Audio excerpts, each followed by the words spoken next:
درود بینندگان عزیز. آب منبع حیات است. ما باید همه از آب صرفه‌کارانه استفاده بریم. امروزها اقلیم تغییر یافته است. با گوناگونی بیولوژی، بیابانشوی و خشکسالی، کاهش خطر آفت‌ها، محیط زیست جهانی بیشتر اهمیت دهیم.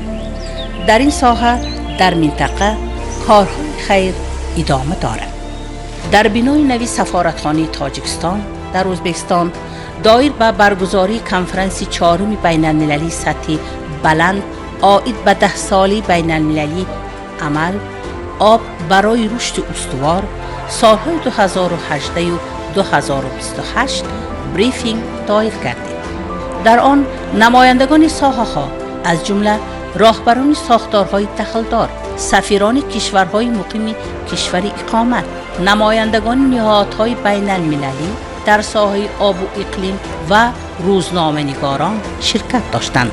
بریفینگ با سخنان افتتاحی سفیر تاجیکستان در ازبکستان آغاز یافت. سفیر عاید به چاره‌بینی سطح بلند آمادگی حکومت تاجیکستان برای میزبانی کنفرانس معلومات مفصل داد. قریب 60% اون منبع‌های آبی که در منطقه هستند در قلمرو تاجیکستان وجود دارند. ما کشوری بالاآب هستیم.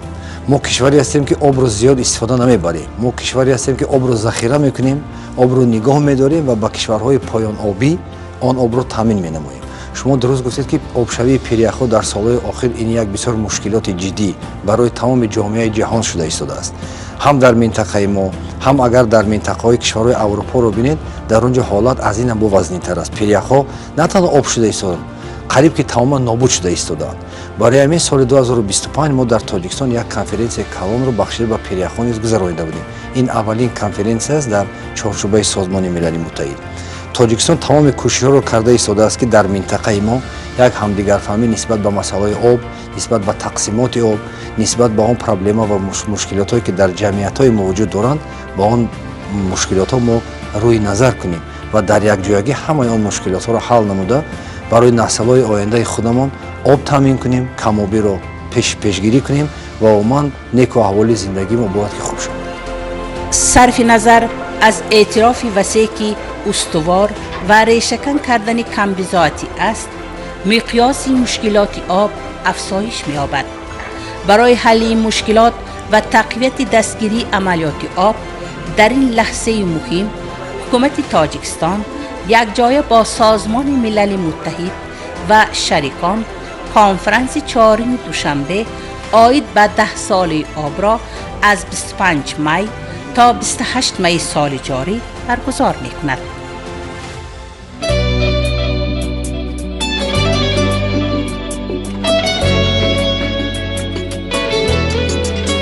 غم براری دلم هستی، تو شراری دلم هستی، تو که خود خوبی زمانی نرود از تو جوانی. همه این زور و توانی به غم و غصه بیمانی میکنم بر دعای ای عزیز دوست جانی.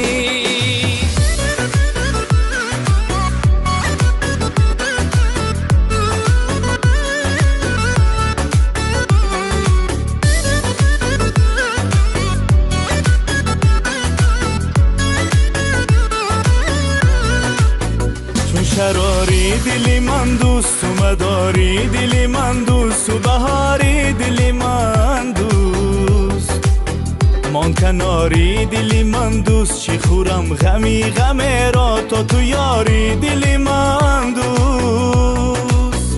همه این زور و توانی به غم و غصه بیمانی میکنم بر دعای ای عزیز دوستی جانی.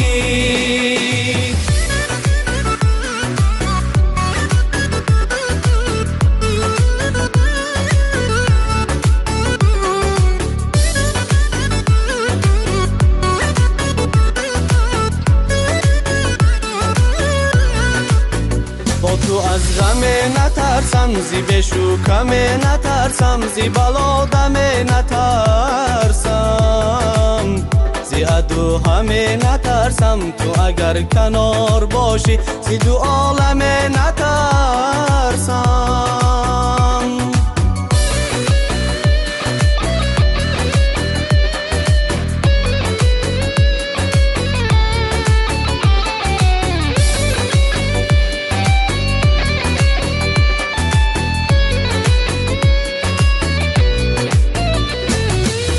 نفسی بهار داری ای رفیق تو مهربانی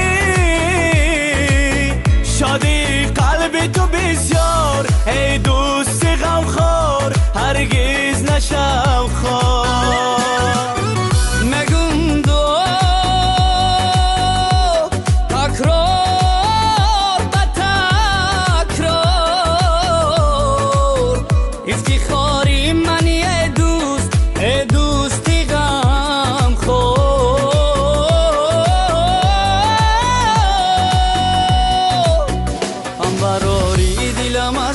تو شراری دلم هستی تو که خود خوب زمانی نرود از تو جوانی همه این زور و توانی به غم و غصه بیمانی میکنم برات دعای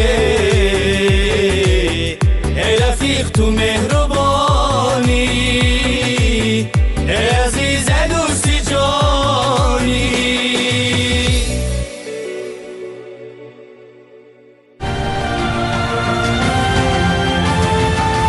طوری که خبر دارید در پایتخت وطنمان تاشکند مرکز تمدن اسلامی از نو تعمیر و بازسازی گردیده فعالیت خود را آغاز نمود. حالا در شهر تاشکند 21 تا مرکزهای ملی مدنی ملت‌های گوناگون فعالیت دارد. با تشبث شعبه شهر تاشکندی فاند دستگیری تشکیلات‌های غیر دولتی و غیر تجارتی نزد عالی مجلس جمهوری ازبکستان سیاحت به مرکز تمدن اسلامی عملی گشت و فعالان این مرکزها از تماشای این منزلی آباد به ذوق آمدند.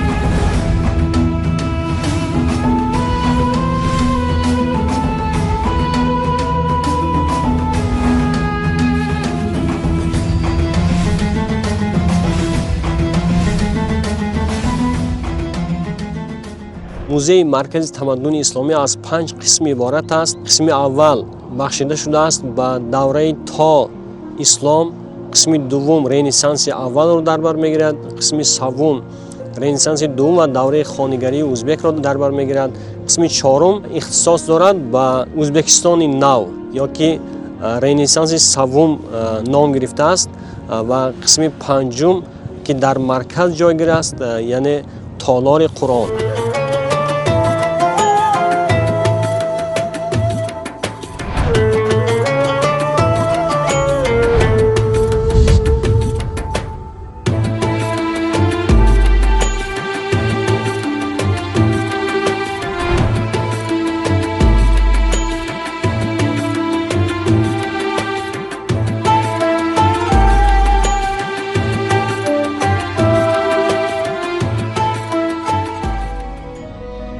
در این مرکز آثار نادر، دستخطها و میراث علمی عالمان مشهور از جمله امام البخاری، امام ترمیزی و دیگر متفکران گرد آورده شده است. اینچنین مرکز برای پژوهشگران، دانشجویان و مهمانان خارجی یک مکان مهم علمی به حساب می رود. هدف اساسی تجدید مرکز نه تنها حفظ میراث تاریخی بلکه معرفی ارزش‌های اصلی اسلام، صلح، تحمل پذیری و علم آموزی می باشد. در مورد مرکز تمدن اسلامی اساساً خیلی صحبت کردن ممکن است، ولی از همه آنچه که بنده در تجربه خود دیدم، این مرکز واقعا یک مرکزی علم، فرهنگ، تمدن و مرکزی حتی می شود گفت که مرکزی جامع العلومی تمام انسانیت هست. بنده در سال گذشته در 3 لایحه شرکت کردم و یکی از آن لایحه ها ذخیره خوارزمشاهی. لایحه دوم ما اساساً اون سنگ مزارهایی که امامانی که در ازبکستان دفن شدند آنها را جمع نموده، اساساً مجموعه امام ابو حفص النصفی آن را که ما اونجا سفرهای زیادی هم داشتیم، در اونها را جمع نموده یک لایحه خوب نموده کتاب انتشار کردیم. این دوم لایحه ما. لایحه سوم ما خیلی جالب است، در مورد گوهرشاد بگیم. گوهرشاد بگیم اون طوری که شما میدونید همسری اعلا و همسری خیلی دوست داشتنی شاهرخ میرزا می باشد. در مورد لایحه ملکه های ایام امیر تیمور ما گوهرشاد بگیم در مجموعه مدرسه و خانقاه گوهرشاد بگیم را تحلیل و بررسی نموده. از همه اساسی می شود گفت که پیروزی و موفقیت ما در آن است که ما وقفنامه خود گوهرشاد بگیم که درازیش 2 متر و 85 سانتی متر و برش 60 سانتی متر می باشد، این را از ایران آورده بنده ترجمه کردم به زبان ازبکی و به زبان روسی و ضمن این کتاب درج کردیم. در واقع تاشکند به یکی از مرکزهای مهم آموزش اسلامی در منطقه تبدیل یافت. این قدم مهم در راه احیای میراث فرهنگی و تحکیم موقع ازبکستان در جهان اسلام می باشد. این مرکز نه تنها برای شهروندان کشور بلکه برای تمام جهانیان منبع ارزشمند دانش و معرفت خواهد شد. kelganlarda fikrini so'raganimda ular ana shu yerda yaratilgan qulayliklarni aytib o'tishdi. Nafaqat bizni O'zbekistonda yashayotgan turli millat vakillari uchun, balki o'sha chet eldan kelayotgan barcha sayyohlarga ham sharoitlarni ko'rishdi. Men o'ylaymanki, bunday loyihalar hali davom etadi va bu yerga kelgan inson Islom sivilizatsiya markazida ko'rgan eksponatlar, ko'rgan tarixiy ma'lumotlar va shu bilan birgalikda bu yerda yaratilgan sharoitlarni ham ko'rib xursand bo'lasiz. Haqiqatan ham bizning respublikamizda rivojlanish juda ham kuchli. Mana biz kapsulalarga kirganda o'sha tarixiy shaxslarimizni hayoti bilan tanishganimizda bu yerda yurgan chet ellik sayyohlarning fikrlarini ham eshitishga harakat qildik. Ular taajjublanishdi. Haqiqatan ham bu yerda mana shu Markaziy Osiyoda mana shunday sivilizatsiya markazi barpo etilganda juda ham xursandlar. O'ylaymanki, bu yerda kun sayin, yil sayin sayyohlar juda ham ko'p kelib, bizning respublikamizni tarixi haqida juda ham katta fikrlarga, juda ham ko'p ma'lumotlarga ega bo'lishadi degan umiddaman.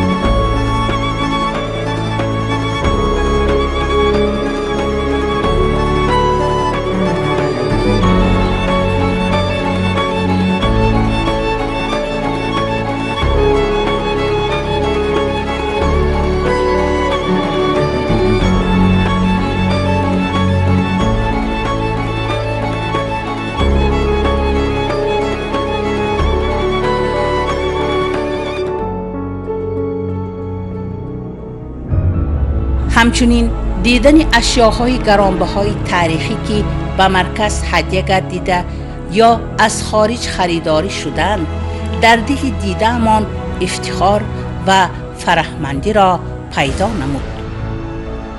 Сегодня мы своей группой вместе с другими культурными центрами города пришли сюда, в центр исламской цивилизации, который организовал Ташкентский городской фонд, хакимят города Ташкента, за что мы очень благодарны.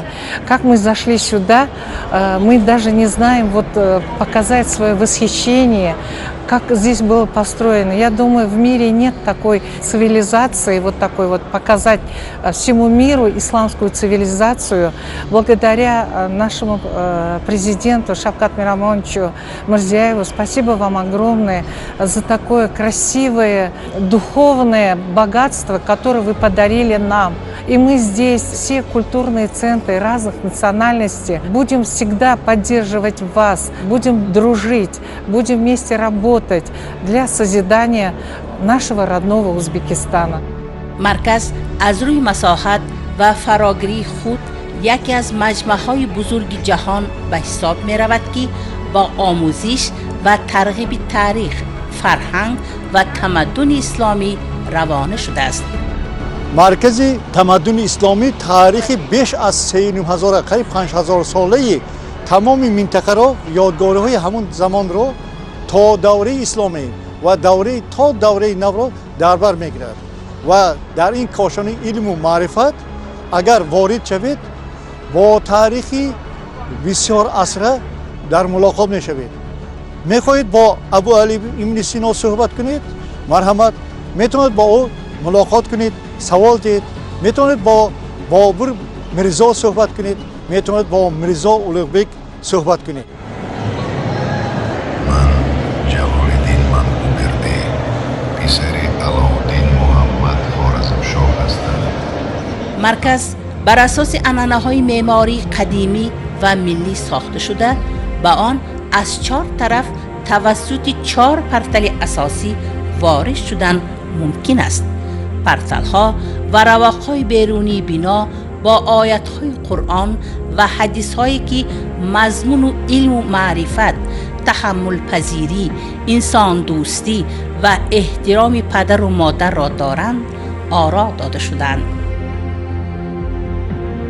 ازبکستان یک مرکزی هست که یک منطقه هست که از تمام اون آثار گذشته، آثار کتیبه، سنگ‌ها و دیگر کتیبه و نوشتجات که به زبان‌های گوناگون، به زبان‌های فارسی، تاجیکی، به زبان عربی، به زبان ترکی چغتایی، خیلی مثلا آثار زیاد به ما باقی مانده است. مرکز تمدن اسلامی واقعاً یک مرکز منابع خطی، نه تنها خطی اسلامی، در اونجا مثلا آثار قبل از اسلامی هست، آثار مسیحی است و تمامی، یعنی که یک مرکزی گسترده، مرکزی خیلی وسیع آثار گذشتگان ما و انسانیت گویم می شود.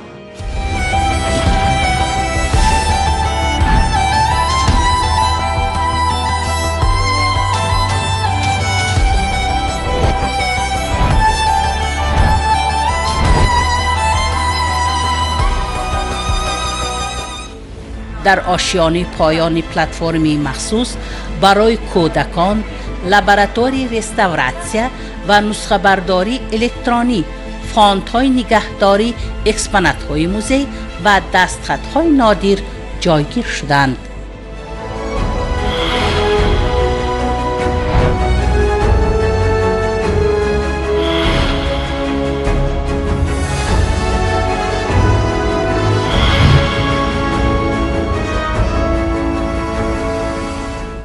Bugun biz juda bir mo'jizaviy joyga keldik. Bu maskanni har bir inson, har bir O'zbekiston fuqarosi, nafaqat O'zbekiston fuqarosi, balki butun dunyodan sayyohlar kelib ko'rsa arzigulik joy bo'lgan. Bu Markaziy Osiyoni gavhari deb men nom qo'ygan bo'lardim, chunki bu yerga kelib inson ham ma'naviy, ham ruhiy, ham diniy oziq oladi. Har biringizni mana shu maskanni kelib o'z ko'zi bilan ko'rishingizni tilab qolardim. در مرکز کتابخانه و فاند منبع‌های دست‌نویس و چاپ سنگی و الکترونی، تالارهای خوانش، اینچنین شرایط برای تشکیلات‌های بین‌المللی و مؤسسه‌های علمی فراهم آورده شده است. Bugungi kunda bu islom sivilizatsiya markaziga kirib shunday ma'lumot oldimki, oldingi tariximiz o'shandan shu davrgacha bo'lgan taassurotlar, shu ma'lumotlar, axborotlar, o'sha hammasini o'rganib, ko'rib, o'zim ko'zim bilan tarixni boshqatdan o'sha o'rganib chiqqanday bo'ldimda. Davlat rahbarimiz tashabbusi bilan qurilgan bu islom sivilizatsiya markazi juda ham katta ma'lumot beriladi. O'zbekistonda tinchlik, totuvlik yashashda mana shu tariximizni yaxshi bilishimiz kerak, islom tarixini yaxshi bilish kerak. مرکز تمدن اسلامی در ازبکستان به کتاب رکوردهای گیننس همچون بزرگترین آثارخانه تمدن اسلامی در جهان وارد گردید. امروز مرکز به یکی از مکانهای سرتماشابین فرهنگ علمی منطقه تبدیل یافته است. آن را هر روز تا 5000 نفر بازدید می کنند که این از توجه بلند شهروندان و مهمانان خارجی شهادت می دهد. Мы хотели бы поблагодарить хакимиат города Ташкента за такое прекрасное мероприятие, которое было нам предоставлено. Мы очень многое узнали о истории Узбекистана, о его традициях, о том, как повставал ислам. И центр исламской цивилизации – это успех нашего государства. جایگاه مخصوص را تالار قرآن مقدس اشغال می کند که در آن یکی از نسخه های قدیمترین دستنویس قرآن خلیفه عثمان نگاه داشته می شود که به فهرست یونسکو حافظه جهان داخل گردیده است.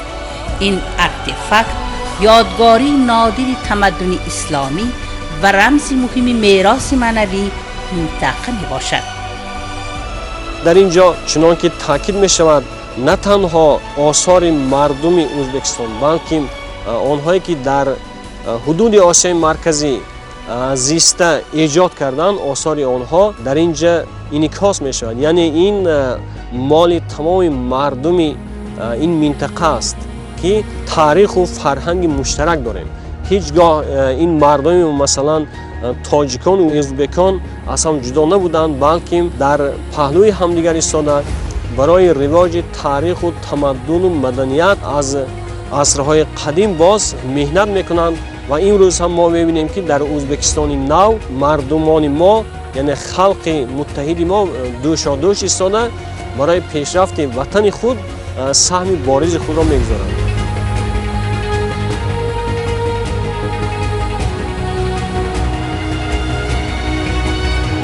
مرکز همچون پلتفرم نادری ازبکستان نو تحریزی شده است که اقتدار علمی، میراث فرهنگی و تکنولوژی های معاصر را متحد می کند.